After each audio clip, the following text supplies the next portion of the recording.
They're split up now. That's it? Well, we used to have great times playing children's games. In those days you played hopscotch and rounders and all sorts of things, and you had wee concerts. But and music was always my interest and love. I loved music, Bridie and I. And then become very great with Phyllis Myler. Phyllis was a chum at school. She was a beautiful violinist. So she used to play music and dancing and skipping and all that. And then come to the stage of going to dances. But on a Sunday afternoon, there was always a train going to Bardorn for the afternoon. It left home at 2 o'clock, and you would be home again about 11. So it cost 2 shillings. In those days, 2 of the old shillings would be 10 pence now. And it was a train which a lot of the men frequented as well, because they would up to the afternoon to the pubs. In those days, the public houses were closed in the north, in English law, and the Irish pubs opened to 10 o'clock at night on Sunday and all. So we went on the train on a Sunday afternoon, and we young people, Bridie and I, and Eileen, we would have went on the train, and of course I was the younger one. And this happened only just for a year or so.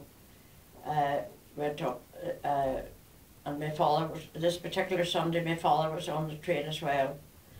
And he was going up with a few of his friends, and I knew where he was going. He was going up for a few jars. And of course he was told to look after us, and we were told to look after him as well. But then we went to Carl's and Bardorn afternoon ballroom dancing, and that was beautiful. We loved that. And the dancing was from about 4 o'clock to about 6:30. Then you went and had your tea, you got the train home. But this particular Sunday evening we were coming home, and of course my father saw that we were on the train, and we looked after him, and we knew that he was on the train, but he wasn't with us. He was in a different carriage. But when we come to the station Cash, train was stopped at every station, and you looked out to see who was on and who was getting off and who was going on. And we noticed my father getting out of the train, and he apparently went to the toilet. But the train moved off after about 5 minutes, and he was left behind. And we were in panic. We were distracted.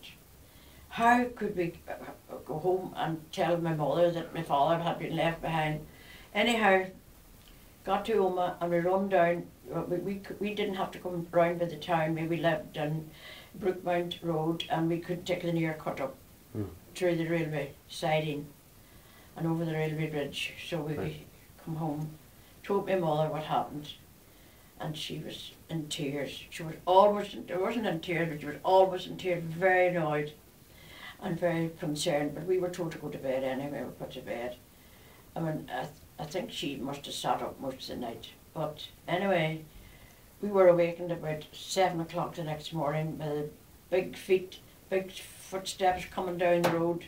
There's himself back home safe and sound, sober as a judge. And he told us he walked it.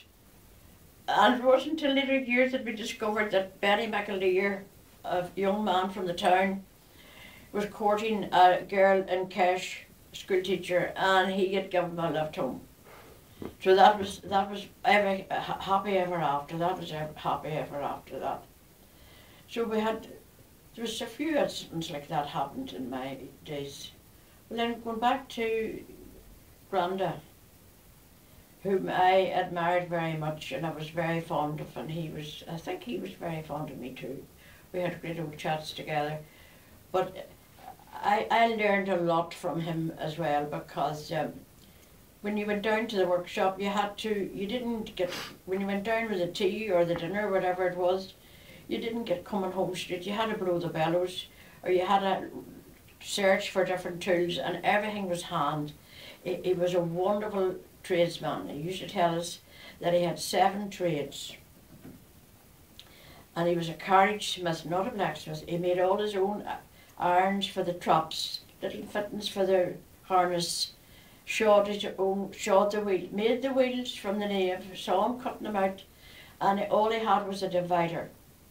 And in his head he had all these calculations, and in the nave of the wheel, which was the nave of the wheel was cut out in scarfs, sawmills, and he could have measured it all out, as I said, to the T, and mortised 14 spokes went into that nave.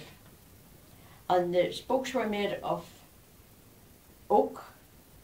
I'm not too sure what the nave was, I can't remember what it was, but the fellows were ash. And the shafts were lancewood, imported lancewood, because there's certain spring in the lancewood. And he built the wheels, and then I saw him measuring the iron